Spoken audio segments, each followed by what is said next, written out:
So, we will continue our discussion of accretion disks. What we had done until now is consider the mass conservation equation and the momentum conservation equation. But remember, we were looking at the momentum conservation equation component by component, right? So, we first looked at the z component of the moment. And also the other thing is we are working in cylindrical coordinates because that's the most natural thing to do when dealing with disk accretion. And so the first thing we did was we looked at the vertical component of the momentum conservation equation, and then we looked at the radial component of the momentum conservation equation, right? And in both cases, we essentially derive the following conditions for a quasi-Keplerian accretion disk. A quasi-Keplerian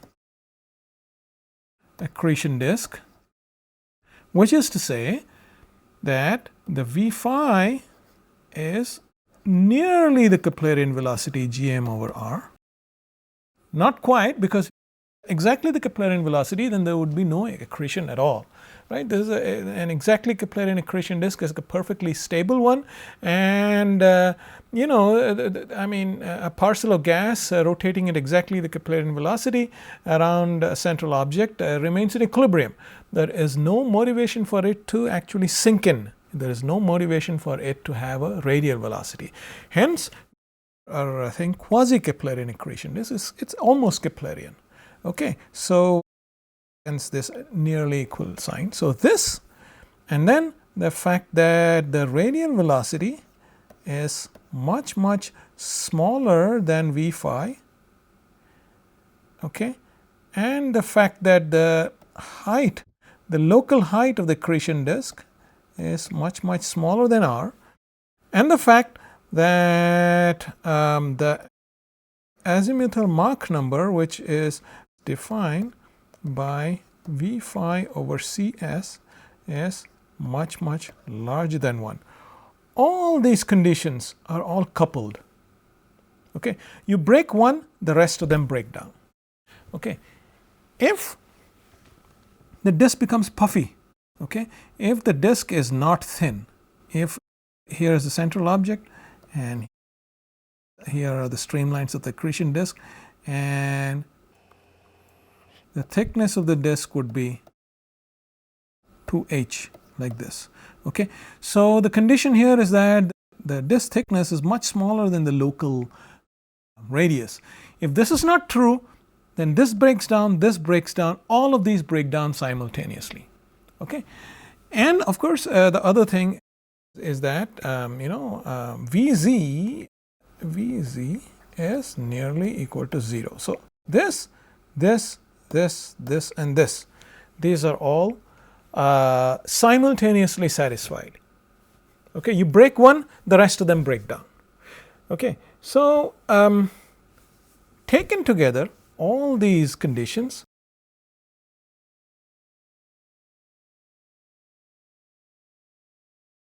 taken together represent a thin quasi-Keplerian accretion disk. And we have derived each of these conditions in what we've done so far. Okay, so the only thing now remaining is to consider the azimuthal component of the steady state momentum equation. Okay, and now even before that, we drew this cartoon, right?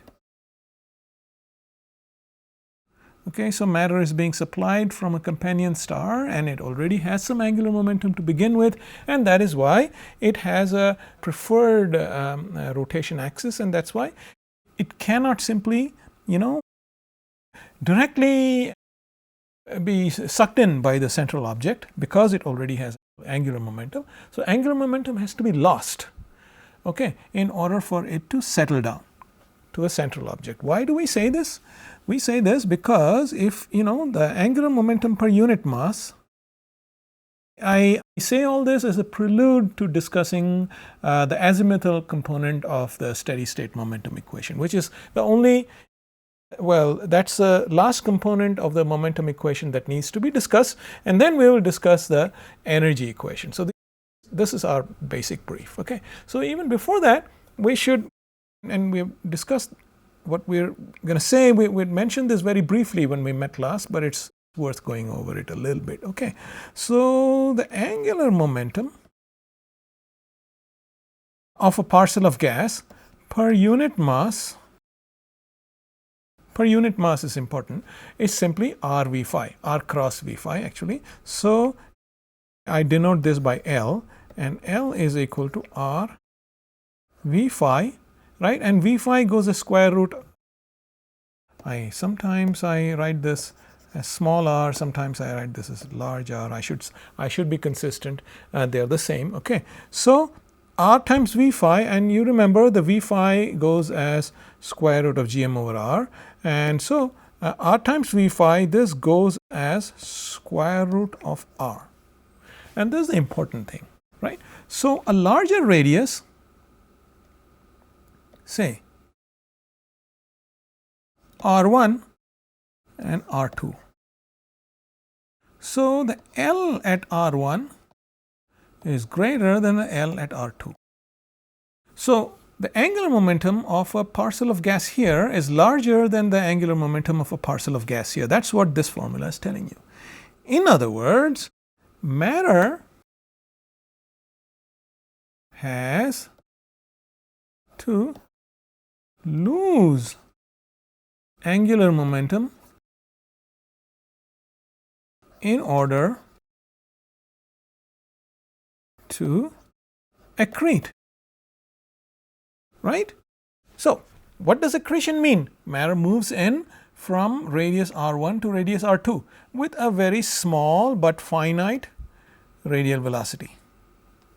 Okay, this is fine, but you see, since matter here has larger angular momentum than matter here, the azimuthal velocity here might well be larger than the azimuthal velocity here, but the angular momentum is r times the azimuthal velocity.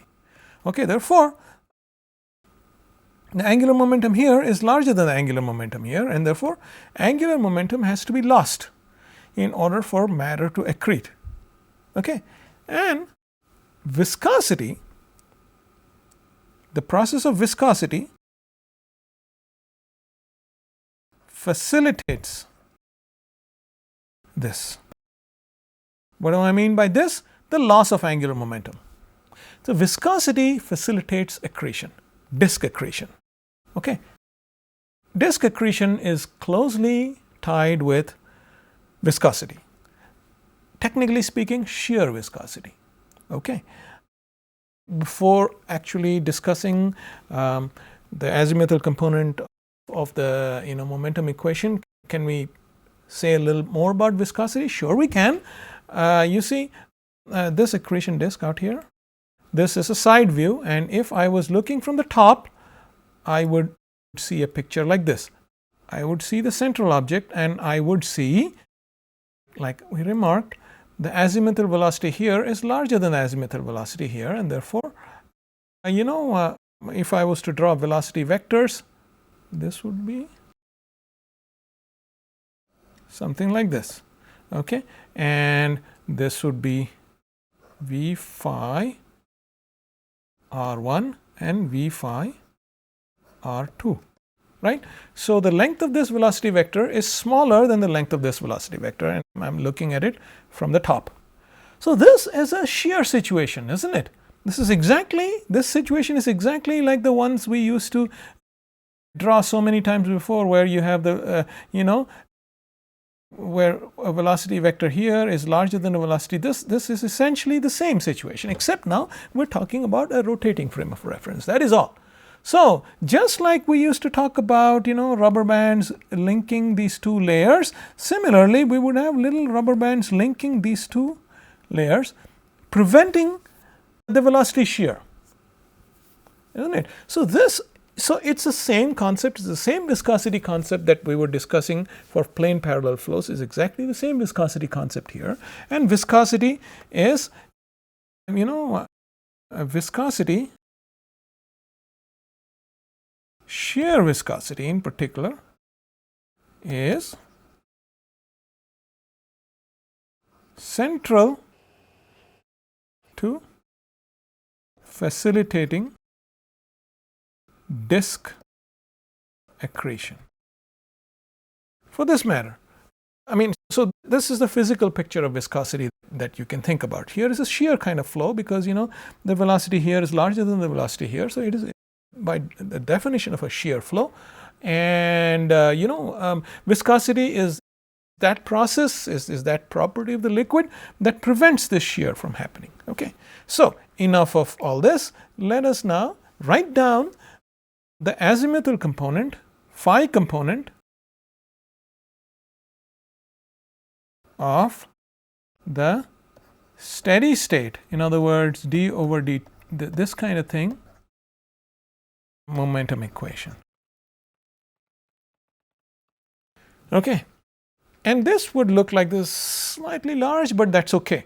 So what we're going to write is, this would be rho, and I urge you to, there are several books which give you, so far we've been looking at the momentum equation purely in vector language, and so this is just breaking it down. It's exactly the same momentum equation. Okay, it's essentially the Navier-Stokes equation, if you will, and now we are including viscosity, so it's the Navier-Stokes equation we are writing down, but it's simply the azimuthal component. That's all. It's no different. Okay, it might look more elaborate and laborious, but it's important to write out the entire equation, but there is nothing new in this. Nothing new, is simply writing it down in cylindrical coordinates. That is all. Okay. This would be MA. Okay, and the right hand side would be the F. Eta is the viscosity coefficient.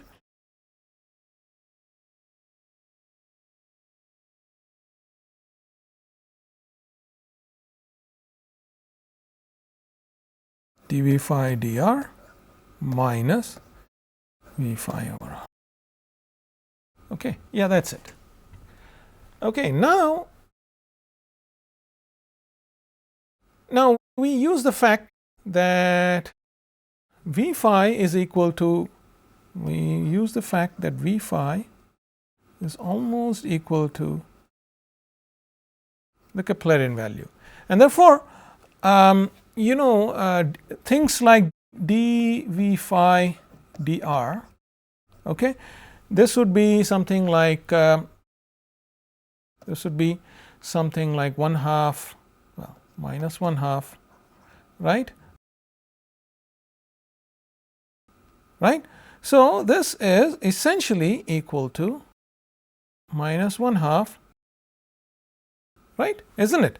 You see, you just divide this by r and you essentially get this.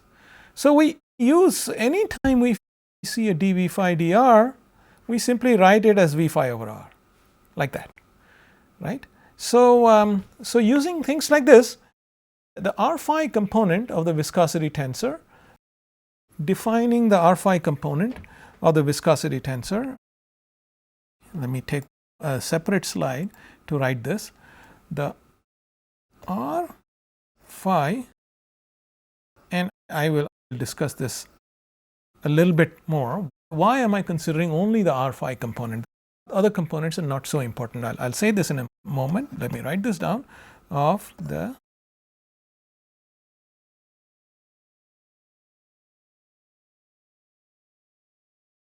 this is by definition dV phi dr minus V phi over, and before I say this, I just look at this definition. It goes as dV phi dr minus V phi over R, and you can see that it's exactly in that combination that all these terms appear, eta times dv phi dr minus this and eta times this. So, both of these can be immediately written very compactly in terms of this Tr phi. Now, why is only Tr phi important? What we are interested in, if you recall looking down at the top view, we are interested in the central object here and a velocity flow that's something like this, isn't it? So, what does Tr phi mean? Tr phi means the phi directed, and this would be the phi direction, right? This would be the phi direction, and so just to distinguish this, these would be the velocity vectors, and this is simply denoting the phi direction. So, this would be the phi direction, right? And so, this Tr phi would mean the phi directed stress, right, on a surface whose outward normal is in the r direction. This would be the r direction. And what is a surface whose outward normal is in the r direction? If I draw a cylinder whose top view is like this, and so the cylinder is essentially going down into the plane of the screen, right. So, the side surface of the cylinder, that's the surface we are talking about. The side surface of the cylinder is the one, the normal to which is pointing in the r direction. And that is exactly that's the only, since the viscosity we are talking about, the shear viscosity we are talking about is the one that prevents two of these azimuthally directed velocity vectors or streamlines from sliding over each other, right. So, therefore, the only relevant component of the viscosity tensor is this Tr phi, the one which represents a viscous stress in the phi direction on a surface whose outward normal is in the r direction. In other words, the surface, the side surface of the cylinder, which extends into the plane of this screen. Okay. Hence, this is the definition of Tr phi, and using this definition, this large expression essentially boils down, using this expression for Tr phi, it just boils down. So, the azimuthal phi component of the Navier-Stokes equation, steady state Navier-Stokes equation, essentially becomes 1/2 rho Vr V phi over r is equal to 1/2 Tr phi over r. Okay, so this makes it very simple, and that entire large equation just boils down to this using the Tr phi. Okay, now, so Tr phi, let me write this down once again just to emphasize it. Tr phi is the r phi component of the viscous stress tensor. Now, let us discuss, and so let me just highlight this a little bit, because we will return to this in a second. Now, there was one breakthrough that happened in 1973 due to Shakura and Sunyaev.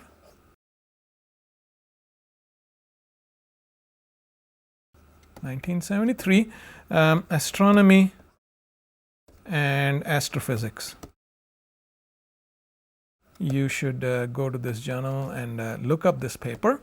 And so, what they said was that they adopted the Shakura and Sunyaev parametrization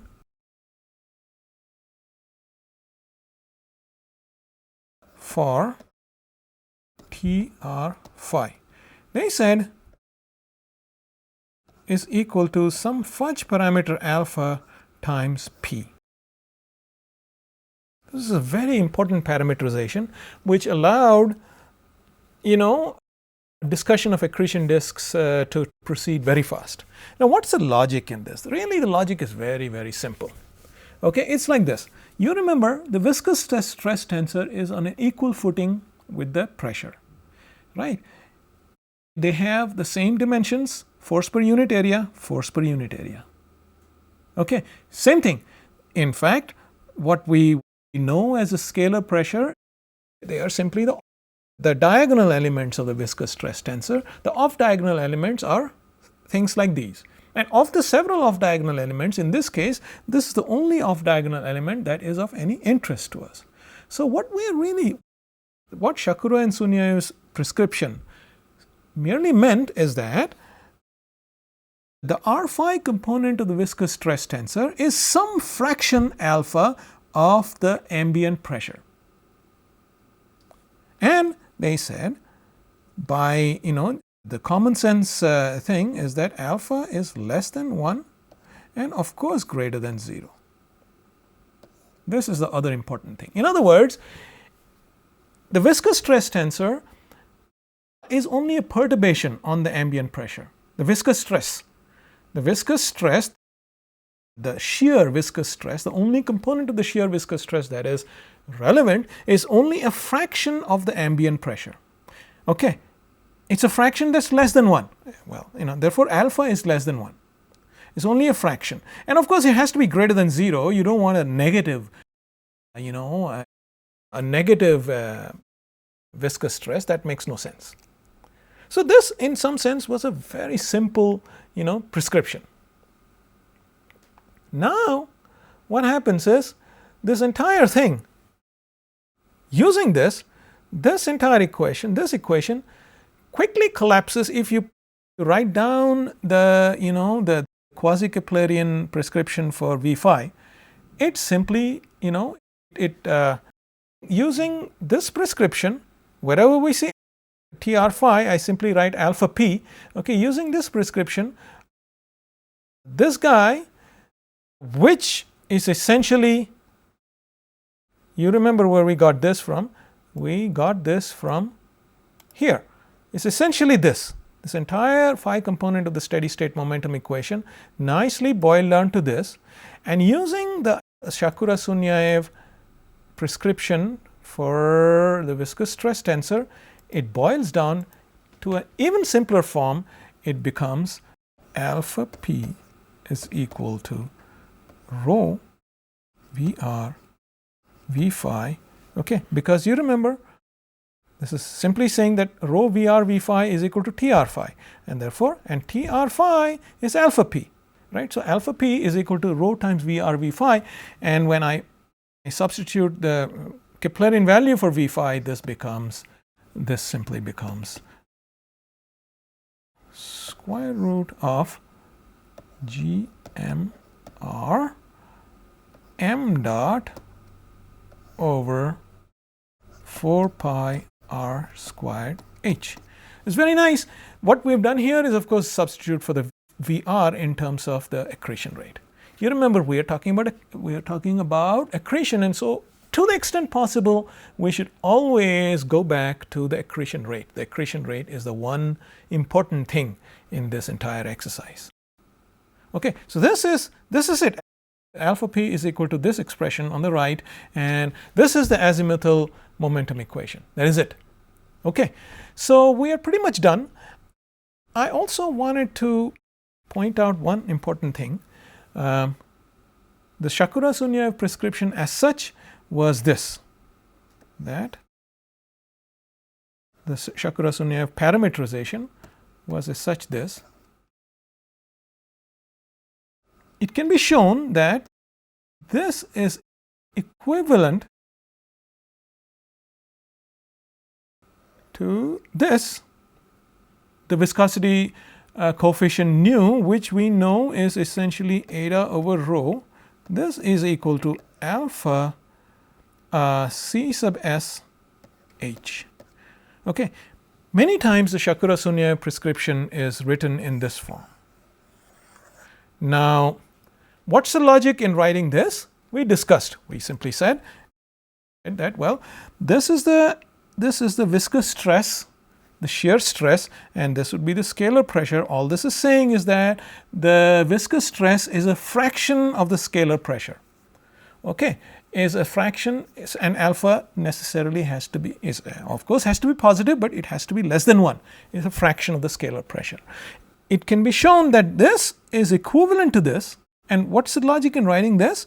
Well, you recall the dimensions of this are something like centimeters square per second. In other words, it's some kind of velocity times some kind of length scale. Okay, so what's the velocity here? The velocity would be the speed of sound. And what's the length scale here? The length scale is the height of the disk. And remember, let us look at, so let's look at this. So what you really want, what this prescription is really saying is that if you think that the viscosity is arising due to turbulent eddies, and we will discuss why this is so. Okay, you want the size of these turbulent eddies to be smaller than the height of the disk. You don't want these eddies to be larger than the height of the disk. And so the natural length scale to choose would be the height of the disk, which is h here. And you don't want these eddies to be supersonic, because as we know, supersonic flows entail things like inconvenient things like shocks and everything. So you want for a reasonable velocity, you simply want to write c sub h. And of course, these are the upper limits, right? The velocity of these eddies would be speed of sound at most, and the length scale of these eddies would be the height at most. Note the use of the word at most. Okay, so that would be the upper limit, and therefore the alpha would be a fudge parameter. Alpha less than 1 ensures that the velocities of these eddies is less than c sub s, and or the height, the length scale of these eddies is less than the disk height. Now you might wonder, why am I suddenly starting to talk about fluid eddies? Okay, we thought viscosity was due to molecular collisions of molecules with each other and so on and so forth. And so why are we suddenly starting to talk about eddies now? Well, it's almost as if we are holding these eddies responsible for the viscosity. And indeed, that's exactly what this is saying. And that is indeed true. We will indeed be appealing to a turbulent source, a turbulent viscosity, not the regular molecular viscosity. And we will discuss this in some detail as we go along.